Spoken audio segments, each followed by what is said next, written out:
식탁 위에서 울리는 폰. 어머님, 제 전화벨 소리 울리네요. 제 휴대폰 찾았나 봐요. 그런데 화면에 떠 있던 이름은 짐덩이. 손끝이 덜덜 떨렸습니다. 내가 이 집에서 어떤 존재였는지 그날 처음으로 알게 됐습니다. 안녕하세요. 경기도 김포에 사는 72, 나복자라고 합니다. 남편은 몇 해 전 먼저 떠났고 지금은 혼자 조용히 살고 있습니다. 젊을 땐 부지런히도 살았습니다. 새벽에 일어나 시장에 가고 남편 뒷바라지에 아들 하나는 내 손으로 키워 사람 만들었습니다. 나보다 가족이 먼저였고 내 욕심은 언제나 제일 마지막이었죠. 아들은 공부 잘했고 좋은 대학 나와 멀쩡한 직장 다니며 며느리까지 얻었습니다. 결혼한 뒤엔 내게 자주 오진 않아도 그게 요즘 세상 다 그런 거라며 이해하려 했습니다. 며느리도 애쓴다 생각했고 집안일 하나 안 시키고 명절마다 좋은 말만 해줬어요. 어머니 하고 웃어줄 때 고마운 마음도 들었거든요. 나는 내 나름대로 그들 가정의 짐이 되지 않으려 참 많이 노력했어요. 그런데요, 얼마 전 며느리가 휴대폰을 어디 둔지 모르겠다고 하여 휴대전화 찾기 위해 제가 걸어준 전화, 그리고 며느리 휴대폰을 찾았을 때 휴대폰 알림창에 뜬 제 이름을 봤습니다. 짐덩이, 세 글자였습니다. 아무 말도 하지 못했어요. 손이 얼어붙은 것처럼 그냥 그 자리에 서 있었습니다. 그게 제 이름이더라고요. 그들 가족에게 제가요. 그날 이후 저는 결심했습니다. 다 말하지 않아도 이제 제 자리를 알아버렸으니까요. 여러분, 영상이 끝날 때까지 함께 해주시고 구독과 좋아요, 그리고 여러분의 생각도 댓글로 들려주세요. 다시 제 이야기를 시작하겠습니다. 젊었을 땐 뭐가 그렇게 바빴는지 기억도 안 납니다. 결혼하자마자 시댁살이를 시작했고 시어른들 모시며 종종걸음으로 살았죠. 남편은 무뚝뚝한 사람이라 살가운 말 한마디 없었지만 저는 그런 게 당연한 줄 알았어요. 참으면 집안이 편하다는 말이 제 좌우명이었으니까요. 아들은 어렵게 얻은 외동이었고 저한테는 세상의 전부였어요. 첫돌 지나고부터는 단 하루도 떼어놓지 않고 키웠습니다. 맞벌이할 형편도 안 돼서 새벽에 도시락 만들어 남편 보내고 아들 먹이고 유치원 앞에 가서 제일 늦게까지 남아있는 아이 볼까 조마조마해하며 기다렸죠. 큰 욕심 없이 건강하게만 자라달라고 빌었어요. 아들이 초등학교에 들어간 해 집안 형편이 좀 나아졌고 그때부터는 뒷바라지란 뒷바라지는 다 했습니다. 학원비 빠듯해도 제 옷 한 벌 안 사고 보냈고 생일에는 꼭 케이크 사다 놓고 혼자 촛불 불며 웃었어요. 저는 그게 행복인 줄 알았거든요. 며느리는 아들이 직장 다니며 만난 사람인데 처음 인사 왔을 때도 참 싹싹하고 조용했어요. 말도 예쁘게 하고 저보다 어른스러운 구석이 있어. 요즘 사람답지 않게 참 점잖다 생각했죠. 결혼하고 나서도 저는 며느리 힘들까봐 명절 때마다 제사 음식 거의 다 준비하고 올 필요 없다고 오면 내가 더 신경 쓴다고 말해줬습니다. 내가 할 수 있을 때까지는 내가 할게. 넌 너희 가족 챙겨. 이 말 아마 10번도 넘게 했을 거예요. 근데 그게 잘못이었나 싶습니다. 제가 당연한 사람이 된 거죠. 늘 도와주고 챙겨주고 웃어주는 사람. 그래서 결국은 편한 짐이 되어버린 걸까요? 그들도 바쁘고 시대가 변했으니 이해해야지, 참아야지 했지만 명절 지나고도 연락 한 통 없는 아들에게 섭섭함보다 익숙한 허전함이 먼저 들던 어느 날이었습니다. 그날도 며느리가 반찬 몇 가지 들고 와서 형식적으로 웃으며 인사하고는 부엌에 섰고 저는 그 옆에 멀뚱히 앉아 요즘은 뭐 힘든 일 없니? 묻고 있었습니다. 늘 그랬듯이 어색한 공기가 흘렀고 울리던 폰을 제가 건네려다 그걸 봤습니다. 딱 세 글자. 짐덩이.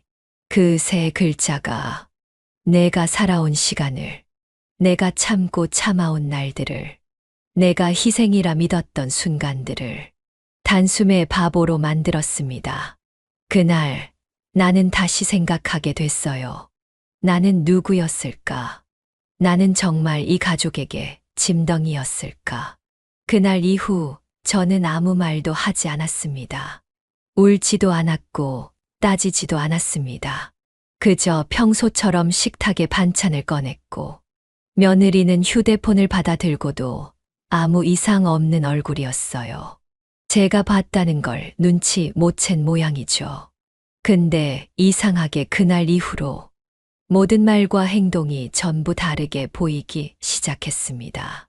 며느리의 어머님, 이거 드셔보세요라는 말도, 아들의 요즘 일 많아서 연락 못했어라는 말도 전부 껍데기 같았습니다. 며칠 뒤 며느리가 만든 김치를 챙겨줄 때 제가 매워도 먹을게 고맙다 했더니 그녀가 아무렇지도 않게 이렇게 말하더군요. 아니에요. 어머님 입맛엔 좀 세실 수도 있어요. 아니 그니까 부담되실까 봐요. 순간 그녀의 얼굴에 잠깐 스친 그 어색한 기색. 그게 뭔지 저는 단박에 알았습니다. 그녀도 그 단어가 떠오른 걸 눈치챘던 거죠. 짐덩이. 그 말이 내 뇌리에 박혀 있으니 그녀의 모든 말 속에 조롱이 들어있는 것 같았어요. 어머님, 요즘 힘드시면 요양원 같은 것도 한번 알아보셔야죠. 우리 애도 크니까 어머님 집에서 오래 있는 걸 좀 불편해할 수도 있겠네요. 이전 같았으면 무심히 넘겼을 말인데 이젠 그 모든 말이 나가달라, 치워달라는 이야기처럼 들렸습니다. 아들한테 슬쩍 물어봤어요. 요즘 너희 바빠 보여서 혹시 내가 너무 부담스러운 거니? 그랬더니 아들은 피식 웃으며 이러더군요. 아유, 무슨 그런 말씀을 하세요. 그냥 요즘 엄마가 좀 예민하신 것 같아서 그래요. 그 순간 저는 깨달았습니다. 아들도 알고 있구나. 며느리가 나를 그렇게 불러도 말리지 않았구나. 말릴 생각도 하지 않았구나. 하나씩 다르게 보이기 시작했어요. 며느리의 웃음도, 아들의 말투도, 심지어 손주의 인사도 어쩌면 다 의무였는지도 모르겠다는 생각이 들었습니다. 그날 밤 잠이 오지 않아 한참을 뒤척이다가 화장대 서랍에서 오래된 손편지 뭉치를 꺼내 봤습니다. 아들이 중학생 때 생일이라며 써줬던 편지. 우리 엄마는 짐이 아니라 내가 꼭 지켜드릴 보물이에요. 그 글자를 손가락으로 쓸어내리며 저는 처음으로 소리 없이 눈물을 흘렸습니다. 내가 지켜준다고 했던 아이. 내가 전부를 바쳐 키운 아이. 그 아이가 있는 집에서 나는 이제 짐덩이가 되어 있었던 겁니다. 그날 이후 저는 며느리 앞에서 웃는 법을 잊었습니다. 웃음이 나오지 않았고 나오면 그건 가짜일 테니까요.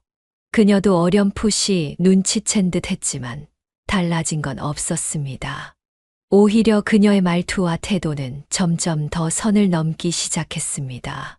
어머님, 요즘엔 연세 있으신 분들끼리 같이 지내는 곳도 많대요.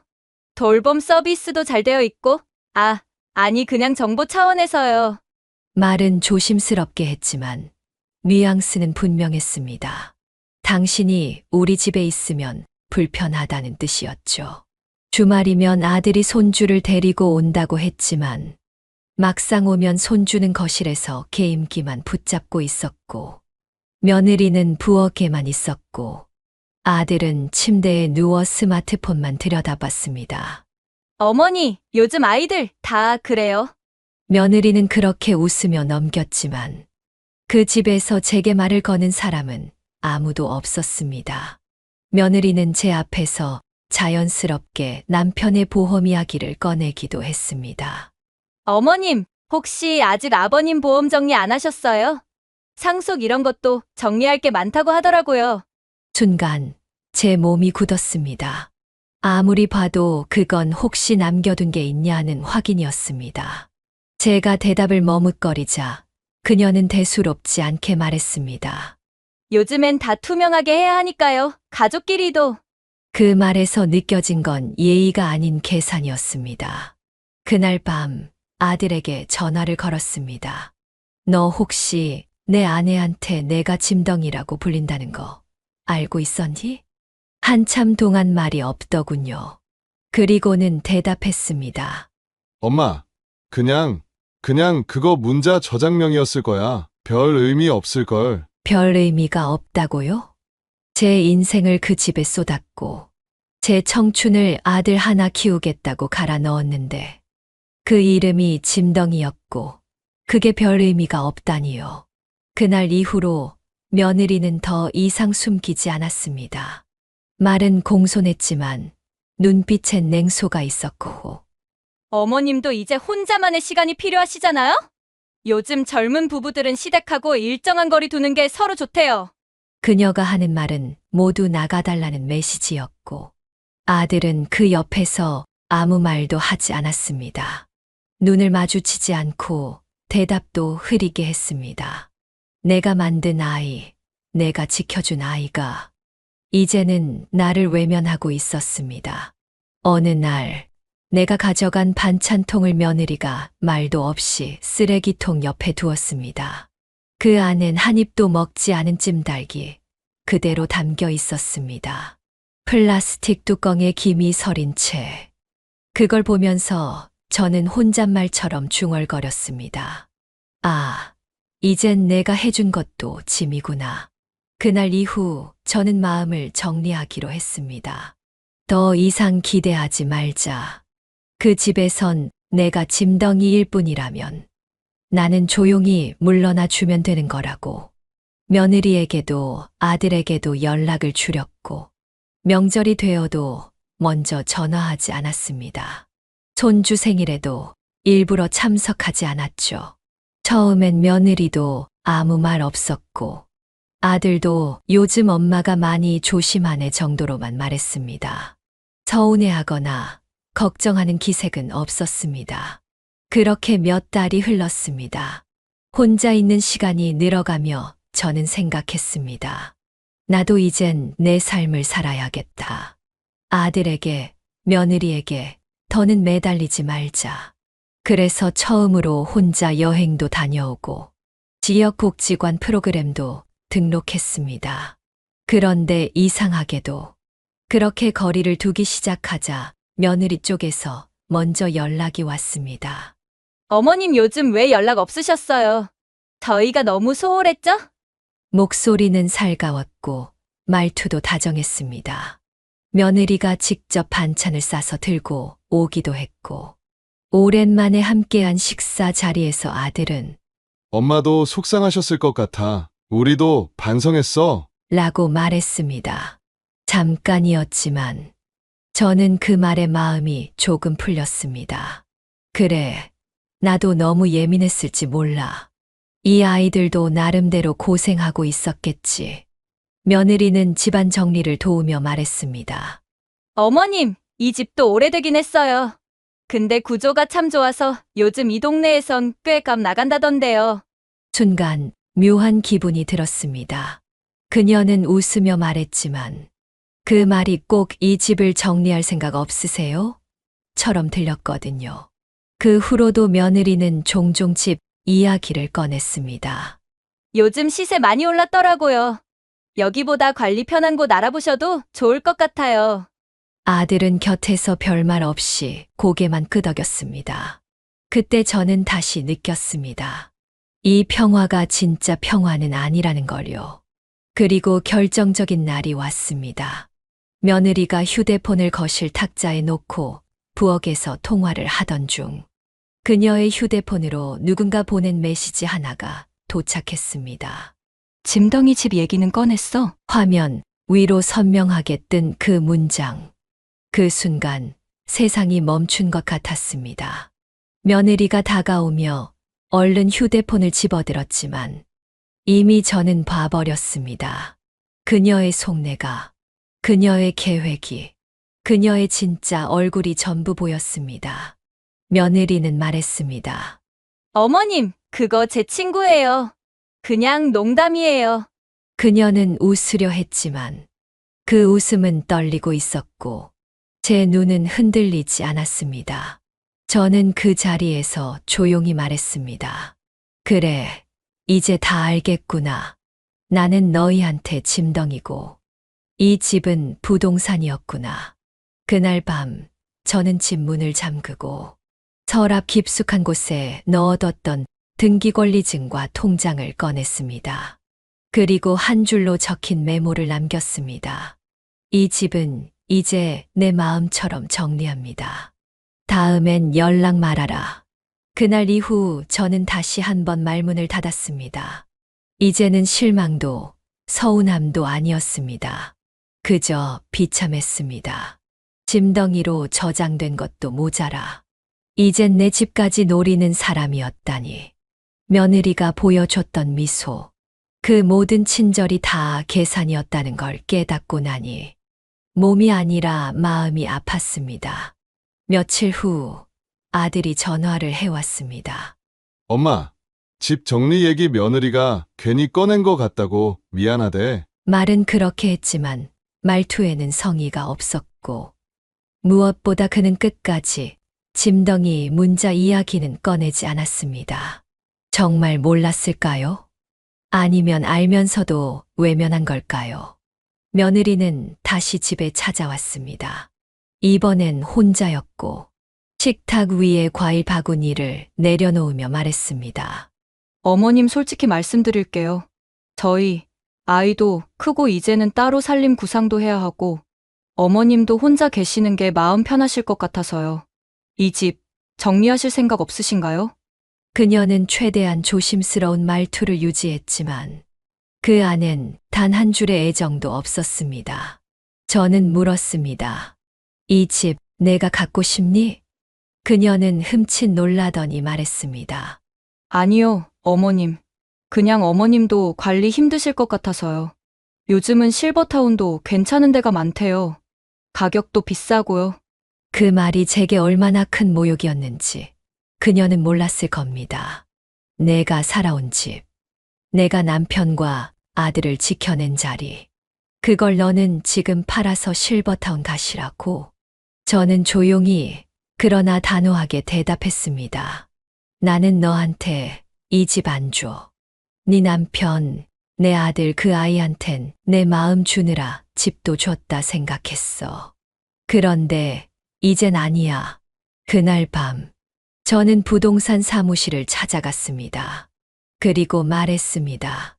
이 집 팔 겁니다. 현금화해서 제 명의로 정리해 주세요. 주소도 바꿀 겁니다.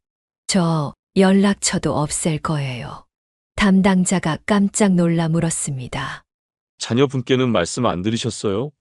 저는 조용히 웃으며 말했습니다. 그 애들에겐 난 짐덩이입니다. 짐이 가는데 누가 그걸 궁금해 하겠어요. 며칠 뒤 아들에게는 내용 증명으로 집 매도 통보서가 날아갔습니다. 그리고 제 명의 계좌도 모두 새로 만들었죠. 마지막으로 한 가지. 저는 그날의 스크린샷 짐덩이 집 얘기 꺼냈어. 그 메시지를 인쇄했어. 아들의 직장 주소로 익명으로 보냈습니다. 왜냐고요? 이제는 알게 해야 할 것 같았거든요. 내가 얼마나 모욕당했는지, 누가 어떤 마음으로 내 곁에 있었는지를. 집을 매물로 내놓고 계좌와 주소를 바꾸고 가족이라는 이름으로 엮여있던 모든 고리를 하나씩 끊어가면서 나는 단 한 번도 눈물 흘리지 않았습니다. 그런데 이상했습니다. 속이 시원하지 않았습니다. 차라리 속이 텅 빈 것 같았어요. 며느리와 아들은 처음엔 내 행동을 이해하지 못했습니다. 아들은 전화를 걸어 엄마, 도대체 왜 그래?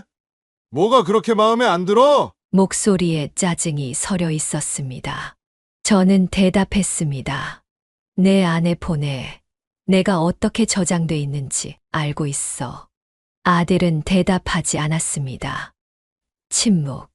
그 침묵이 모든 걸 말해줬습니다. 며칠 뒤 아들은 직접 집에 찾아왔습니다. 벌컥 문을 열고 들어오더니 왜 이래? 정말 왜 이러는데? 소리를 질렀습니다. 그런 아들을 조용히 바라보다 나는 처음으로 목소리를 높였습니다. 너는 왜 아무 말도 안 했니? 왜 그걸 보고도 나한테 아무 말도 안 했어? 왜 그게 당연했니? 너한텐 내가 정말 짐덩이였니? 아들은 당황했습니다. 말을 더듬더니 결국 이러더군요. 엄마가 너무 예민하게 받아들이는 거야. 요즘 젊은 사람들 다 문자 저장 그렇게 해.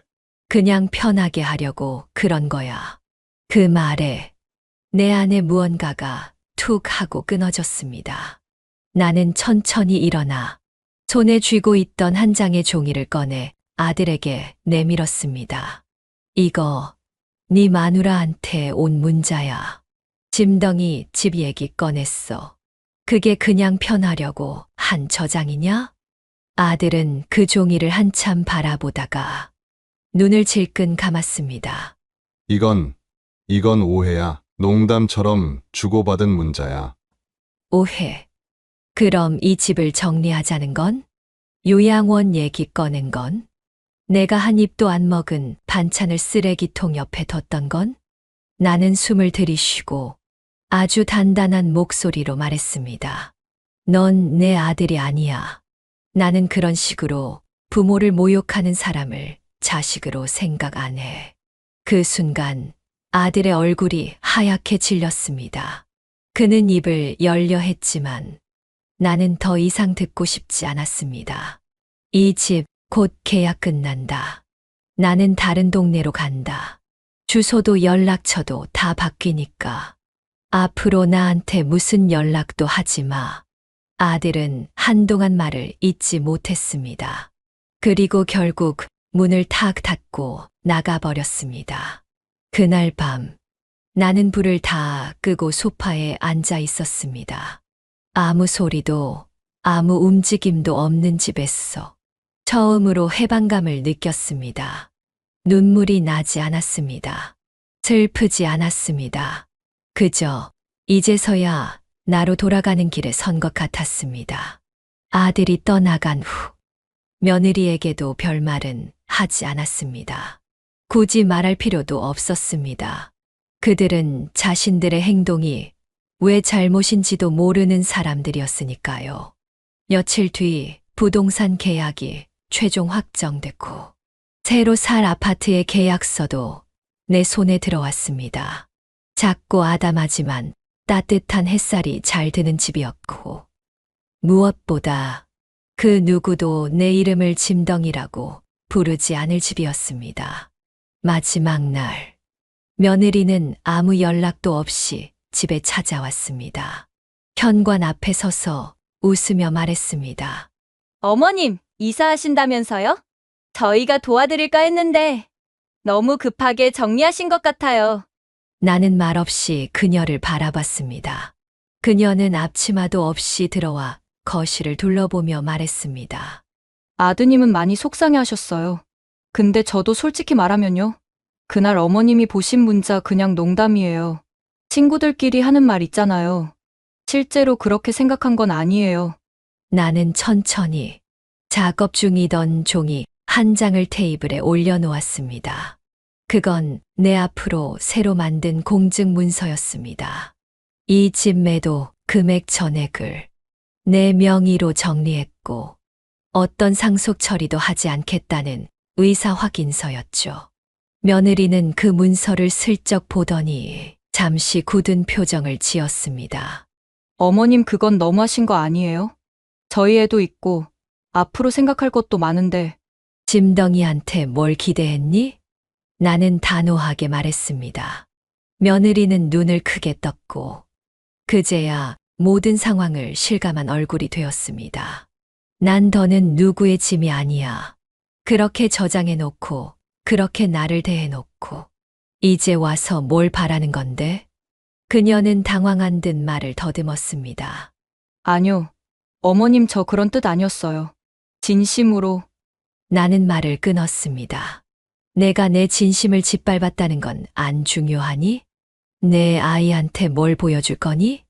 너희 엄마는 시어머니를 짐이라고 부르고 그 집을 노리고 마지막엔 죄송하단 말 한마디 없이 핑계만 댔단 걸. 며느리는 아무 말도 하지 못했습니다. 그 순간 나는 확신했습니다. 이건 그냥 갈등이 아니었고 인연의 끝이었다는 걸. 그날 이후 나는 이사했고 주소도 바꾸고 모든 서류의 연락처 변경 신청도 마쳤습니다. 그리고 마지막으로 내 손으로 손편지 한 통을 썼습니다. 내가 내게 했던 말, 행동, 눈빛 다 기억할 거다. 이젠 너희가 나 없이 어떻게 사는지 나는 보지 않을 거다. 너희에게서 벗어난 지금 나는 비로소 내가 되었다. 그 편지를 인쇄해서 아들과 며느리 앞으로 따로따로 보냈습니다. 등기 우편으로 받았는지 확인할 수 있도록 내가 할 수 있는 방식으로 그들에게 남긴 마지막 말이었습니다. 이사한 첫날 나는 침대 머리맡에 조용히 앉아 혼잣말로 중얼거렸습니다. 이제부터는 내 삶이야. 그 누구의 며느리도 어머니도 아닌 그냥 나. 하지만 그 말에는 아직 덜 끝난 감정이 있었습니다. 세상엔 단순히 떠난다고 끝나지 않는 일이 있다는 걸. 나는 그 집에서 나와서도 계속 느껴야 했습니다. 며느리는 이사한 주소를 수소문에 알아내려 했고, 심지어 부동산에도 다시 연락했다는 소문이 들려왔습니다. 아들은 문자 한 통 남겼습니다. 엄마, 그 집 엄마만의 거 아니야. 내가 살던 집이기도 했어. 그 문장을 보는 순간 나는 가슴 한가운데가 쿵 꺼지는 느낌이 들었습니다. 그래, 이 아이들은 아직도 모르는구나. 사람 마음이 상하면 집도 돈도 핏줄도 의미가 없어진다는 걸. 나는 곧바로 움직이기 시작했습니다. 우선 변호사를 만났습니다. 집 매도와 관련된 모든 서류와 잔금을 내 명의로 정리했고, 앞으로 누구도 이 재산에 손을 대지 못하게끔 유언장을 작성했습니다. 내용은 단순했습니다. 본인은 사망 시 남은 재산 전액을 어려운 여성 노인 주거 지원단체에 기부할 것을 명시함. 변호사는 물었습니다. 자녀분들께는 한 푼도 안 남기시겠다는 뜻이세요? 나는 말했습니다. 그 아이들은 내 인생에서 이미 빠졌습니다. 이제 그 이름 옆엔 자식 대신 경험이라고 써둘 겁니다. 그리고 그들에게 남긴 마지막 상징도 준비했습니다. 오래전부터 써왔던 일기장 한 권. 그 안엔 내가 겪은 모든 수모, 며느리의 말과 행동, 아들의 무관심, 그리고 짐덩이 문자 사건의 상세한 기록까지 하나하나 날짜와 상황별로 적어두었습니다. 나는 그 일기장을 스캔해서 PDF로 변환한 뒤 내가 가입한 시니어 커뮤니티 게시판에 올렸습니다. 익명으로. 제목은 이렇게 시작했습니다. 며느리에게 짐덩이라 불린 노모의 이야기. 그 글은 순식간에 퍼졌고 며칠 뒤엔 어느 유튜브 채널에서 사연을 낭독하기까지 했습니다. 영상엔 댓글이 수천 개 달렸고 많은 사람들이 분노했고 몇몇은 울었다고 했습니다. 그 댓글들 하나하나를 보며 나는 비로소 알았습니다. 내가 당한 일이 나만의 일이 아니었다는 것. 세상엔 말하지 못하고 참고 사는 노인들이 얼마나 많은지를요. 그제야 마음이 조금 가벼워졌습니다. 그러나 그들에겐 이제 시작이었습니다.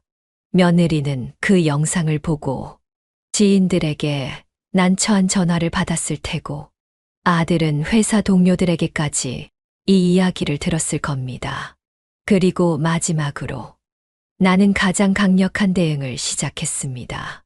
내가 아들 명의로 해두었던 보험 상품 하나, 과거 남편이 생전에 가입했던 부모보장형 보험의 수익자를 아들 이름에서 제외 조치한 겁니다. 보험사 직원이 물었습니다. 혹시 가족 관계가 틀어지셨나요? 나는 담담히 말했습니다. 그냥 정리할 건 정리하려고요. 돈이 애정을 보장해 주는 건 아니잖아요? 그날 이후 아들과 며느리는 더 이상 나에게 연락하지 않았습니다. 그리고 나도 그들을 기억하지 않기로 했습니다. 며느리가 가장 먼저 흔들리기 시작한 건 동네 사람들의 시선 때문이었습니다. 그 영상 속 이야기 혹시 너희 집 아니야? 그거 완전 실화 같던데. 혹시 시어머니랑 무슨 일 있었어? 자신이 했던 말, 행동, 태도가 전국 수천 명의 시청자 앞에서 그대로 낭독되자 며느리는 얼굴을 들고 다니기가 어려워졌습니다. 며느리의 직장에도 그 소문은 퍼졌고 어느 순간부터 회의 자리에서 그녀의 의견이 무시되기 시작했습니다. 한 동료는 조용히 물었다고 합니다. 너 혹시 그 영상에 나온 사람 맞지? 시어머니한테 짐덩이라고 저장했다는 그 이야기. 그녀는 대답하지 못했습니다. 아들 역시 마찬가지였습니다. 직장에서는 부양회피자라는 이미지가 퍼졌고 한 부서장은 노골적으로 그를 피했습니다. 부모한테 그럴 수 있는 놈이면 회사에서도 언젠간 책임 회피하겠지. 그 말은 아들 스스로 들은 말이었습니다. 그날 밤 아들은 처음으로 진심으로 울었다고 합니다. 하지만 그 눈물은 자기 삶이 무너진 것에 대한 후회였을 뿐 어머니를 향한 사죄는 아니었습니다.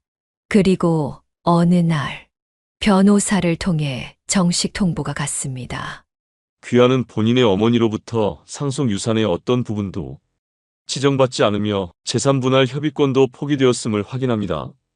법적 분쟁의 여지 또한 사전에 차단되었음을 통보드립니다. 아들은 그 종이를 읽고 비로소 알았습니다. 그는 아무것도 가질 수 없게 되었단 걸. 며느리는 조용히 집을 나갔다고 합니다. 소문이 퍼지면서 아이 유치원에도 영향이 갔고 시댁과의 갈등을 사적인 일이라 넘겼던 그녀의 태도는 결국 그녀 자신을 외롭게 만들었습니다. 그렇게 둘은 각자의 방식으로 무너졌고 서로에게 책임을 떠넘기기 시작했습니다. 당신이 그런 식으로 굴지만 않았어도 당신이 엄마한테 한마디만 했어도 이 사단은 안 났어. 그 부부는 내가 떠난 후 처음으로 서로를 원망하게 된 겁니다. 그리고 나는 햇살 좋은 작은 아파트에 앉아 창밖을 보며 생각했습니다. 그래도 참 다행이다. 나를 끝까지 지켜준 사람은 결국 나 자신이었구나. 지금은 가끔 시니어 커뮤니티에서 다른 분들 사연을 읽고 댓글도 달고 마을 도서관에서 자원봉사도 하고 있습니다. 내 일기를 낭독했던 유튜버로부터 후속 사연 요청도 받았지만 나는 정중히 거절했습니다. 이젠 말하지 않아도 됩니다. 그때 했던 말이 제 전부였으니까요. 누군가는 말합니다. 결국 혼자 남으셨네요. 하지만 나는 그 말에 이렇게 대답합니다. 혼자인 게 아니라 자유로워진 거예요. 이삿짐을 다 정리하고 새 집 창문에 하얀 커튼을 달았을 때 나는 아주 오랜만에 마음이 놓였습니다. 작은 방, 낡은 전기포트, 햇살이 드는 주방 창문. 이제 이 모든 게 나의 것. 누구에게 설명하거나 허락받지 않아도 되는 공간이 되었습니다. 처음엔 좀 허전했지만 며칠 지나니 오히려 조용한 게 편해졌습니다. 어머니, 언제쯤 다시 가족이 모일까요? 누군가 그렇게 물었다면 나는 이렇게 대답했을 겁니다. 가족이라는 건 상처를 안 주는 사람끼리 다시 모이는 거지. 피 한 방울 섞였다고 다 가족은 아니야. 사람들은 가족이니까 무조건 참으라고 합니다. 하지만 그건 가해자 입장에서 편한 말이죠. 저는 이제 사람이 나를 어떻게 부르는지보다 내가 나를 어떻게 대하는지가 더 중요하다는 걸 배웠습니다. 매일 아침 커피를 내리고 동네 산책을 다녀오고 마을 도서관에서 아이들에게 책을 읽어주는 일을 합니다. 언제부턴가 그 아이들이 저를 할머니라고 부르기 시작했는데 그 말이 그렇게 따뜻하게 들릴 줄 몰랐습니다. 어느 날 동네에서 만난 아주머니가 제게 말했습니다. TV에 나왔던 그 이야기 혹시 진짜예요? 짐덩이라는 말 들으셨다던 그 이야기. 너무 속상해서 며칠 동안 잠이 안 왔다니까요. 나는 웃으며 말했습니다. 이젠 괜찮아요. 그 일을 통해서 저는 저 자신을 다시 알아보게 됐거든요. 상처는 사라지지 않습니다. 하지만 그 자리에 나를 위한 시간을 채워 넣을 수는 있더군요. 혼자 살다 보니 자주 조용합니다. 그래도 고요한 게 싫지 않습니다. 누구에게 휘둘리지 않고 눈치 보지 않고 내 식대로 살아가는 지금. 비로소 저는 제 인생의 주인이 된 것 같습니다. 혹시 이 이야기를 듣고 계신 분 중에도 누군가에게 무시당하고 당연하게 여겨지고 사랑받지 못한다고 느끼는 분이 계시다면 꼭 이렇게 말씀드리고 싶습니다. 당신은 짐이 아닙니다. 당신은 소중한 사람입니다. 그걸 누가 몰라준다고 했어. 스스로를 깎지 마세요. 가끔 삶이 너무 벅차다면 그냥 혼자만의 커피 한 잔이라도 괜찮습니다. 작은 평온이 쌓이면 그게 결국 다시 삶의 힘이 되어주니까요. 이제 저는 지나온 시간들을 원망하지 않습니다. 그 덕분에 저는 더 단단해졌고 앞으로의 시간은 오롯이 나를 위한 것이니까요. 혹시 비슷한 일을 겪어보셨거나 비슷한 감정을 느껴보신 적이 있다면 댓글로 나눠주세요. 당신의 이야기를 저도 듣고 싶습니다. 인생 노트였습니다. 감사합니다.